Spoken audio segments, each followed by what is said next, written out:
I was punched in the head, dragged across the floor, kicked, beaten, just completely beaten. What was your pathway out of your relationship? What was your pathway out of your relationship? And, because things were escalating, and then when did you tell yourself I want to put brakes on here, and then, I need to leave this relationship? And how was that pathway out? It was quick, or was it kind of slow and then gradual? Yeah, very slow. 16 years slow. So during the 16 years, I did try to leave twice. And the third time was successful. The first time I tried to leave was, I just had enough. I was like, I'm just done, and then I went back and stayed at my mum's, but then you have all the love bombing. You have all the promises. You have, I'll never do it again. I love you so much. Please, I'll change. And I believed him.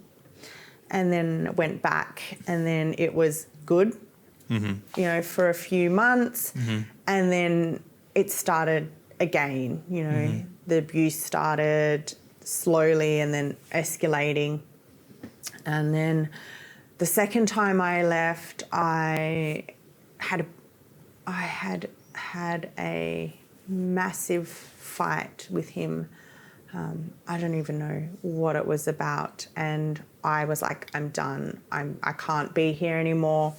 So I actually texted my father, who lived in Mandurah, and he drove down to Perth to come and pick me and my two children up, because I was like, I can't.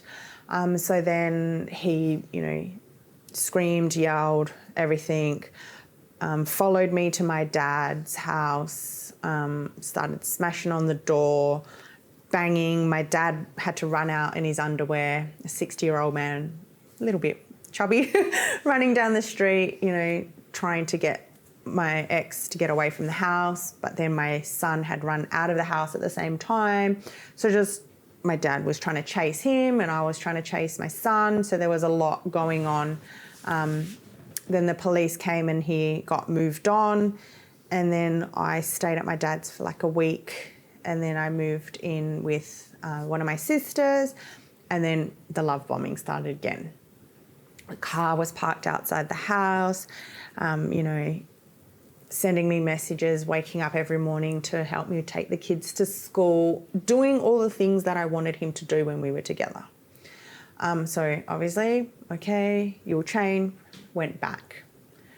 So then another time there was another fight. I had gotten a restraining order on him actually after the Mandurah incident, and being the good parent and then, wanting people to have him to have a relationship with his kids, I breached the VRO myself and I took my son to go and visit him. And when I walked into the house, he deadbolted the door behind me. And I was like, I shouldn't have come here. Like automatically I knew something was about to go down. I walked into the lounge room and my phone auto-corrected the word you to Joe. And he grabbed my phone, was like, who's Joe? I was like, I don't know anybody called Joe. Escalated. I was punched in the head, dragged across the floor, kicked, beaten, just completely beaten, all while my son was there. I managed to escape through a back door, jump a fence, fall down and just run down the street. And I had to leave my son in the house with him. It was the only way I could get out.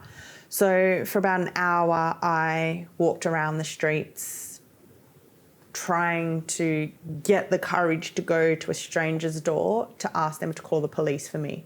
I've got bruising, bleeding, my jeans are ripped at this stage. Took me an hour to get help.